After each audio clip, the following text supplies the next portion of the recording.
Hi friends, ఇప్పుడు ఎక్కడ చూసినా ఫుడ్ కల్తీయే కదా. ఈ కల్తీ ఫుడ్ నుంచి మనం ఎంత దూరంగా ఉన్నప్పటికీ ఏదో ఒక విధంగా ఈ ఫుడ్ కల్తీ అనేది మన డైట్లోకి వచ్చి చేరుతూనే ఉంటుంది. అది మనకు తెలిసి కానీ తెలియక కానీ. ఇంకా మాకు జరిగిన ఒక ఇన్సిడెంట్ గురించి అయితే మీతో షేర్ చేస్తున్నాను. విషయం ఏంటంటే, మా విహానికి 1.5 year వచ్చిన తర్వాత మదర్ ఫీడింగ్ మాన్పించేసి బయట పాలు కొని ఇచ్చేదాన్ని. ఇంకా పాలు తాగినప్పటి నుంచి మా విహానికి ఏదో ఒక విధంగా హెల్త్ ఇష్యూస్ వస్తూనే ఉండేవి.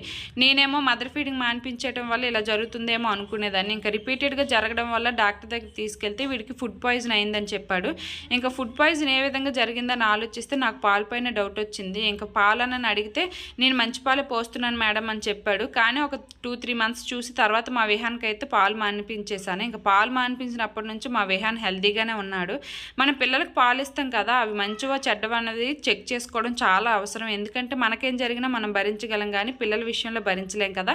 అందుకే ఈ విషయాన్ని మీతో షేర్ చేస్తున్నాను. వీడియో నచ్చితే లైక్ చేయండి, మన ఛానల్ని సబ్స్క్రైబ్ చేసుకోండి. టాటా.